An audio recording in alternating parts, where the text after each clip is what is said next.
Am I living my life or someone else's? Every morning, she woke up the same way. Eyes open. Silence. And a single question ringing in her chest like a quiet alarm. Whose life am I living? Morning, a woman in her early 30s sitting on the edge of her bed, staring into nothing. She had everything the world said she should want. A decent job. A clean apartment. A ring on her finger. Smiles in the pictures. Laughter at the dinner parties. From the outside, her life looked perfect. But inside, it felt like she was watching someone else live it. She smiled when she was supposed to. Spoke politely. Agreed when she disagreed. Laughed when nothing was funny. And every day, a little more of her faded away. Not all at once. But slowly. So slowly, she almost didn't notice. Flashbacks, early 20s, dancing alone in her room, painting wild colors, singing off-key. There was a time she was alive. She used to paint until her hands were covered in color. She used to laugh so hard she'd cry. She used to dream of starting a small art studio by the sea. But then life began to negotiate with her. You should pick a safe job. You need stability. Art won't pay the bills. And she listened. Because she was taught that being practical was more important than being passionate. Back to present, walking to work, headphones in, face blank. The city moved fast. Everyone rushing somewhere. And she moved with them.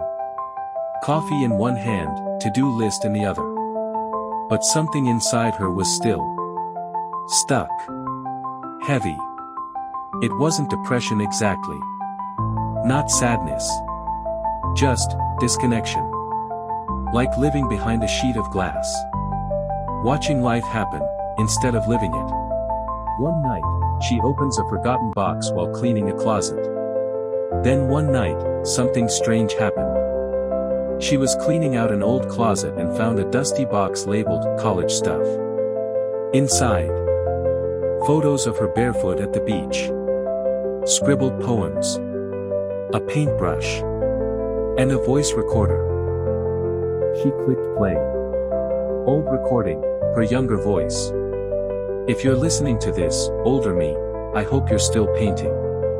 I hope you didn't forget how to be brave. I hope you never trade your fire for comfort. She froze. And just like that, she remembered who she used to be. It wasn't just a box of memories. It was a mirror. A reminder that the woman she once was still lived somewhere inside her. Beneath the meetings. Beneath the routine. Beneath the "I'm fine" lies. She was still in there. Waiting to be remembered. That night, looking in the mirror, washing off makeup slowly. She stood in the bathroom. Washed her face. Stared into her own eyes. And asked, "Do you even know who you are anymore?" No answer. But tears welled up. And that was enough. Because tears don't lie. And for the first time in years, something true was surfacing. The morning after, small changes begin. She didn't quit her job. She didn't leave everything behind. But she did something even braver. She started choosing herself, in small ways. She signed up for a painting class. Said no when she meant it. Went for a walk without her phone. Stopped apologizing for taking up space. It wasn't easy. Every step forward felt like peeling off another layer of someone else's expectations. But each step felt like home. Confronting the world, saying, "I don't want this," for the first time. The hardest part. Telling people she loved. That she was changing. They didn't all understand. Some asked, "What happened to you? Why are you being so different? You used to be so easygoing." But she wasn't being different. She was finally being real. And realness often looks like rebellion to people who only knew your mask. Solo trip, finally smiling freely, sketching by the sea. One weekend, she took a solo trip to a small coastal town. She walked barefoot on the sand. Painted a sunset that wasn't perfect, but felt like freedom.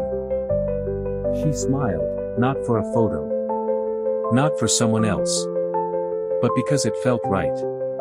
In that moment, she didn't need anyone's permission. She remembered. Her life is her own. So, if you're listening right now, and you feel like you've been asleep inside, this is your sign. You don't have to live someone else's dream. You don't have to wear the mask forever. You don't have to wait until life forces you to wake up. You can choose. Right now. To come back to yourself. To rewrite the story. To breathe again, in your own rhythm. Because the most radical thing you can do is be who you truly are. In a world that keeps asking you to be someone else. If this story felt familiar, if you've ever woken up wondering whose life you're living, know this. You're not alone. You're not broken. You're still human. And that's enough. Subscribe to Still Human for more stories like this. Stories that heal, remind, and bring you back to you. Thank you for listening. Take a deep breath. And remember who you are.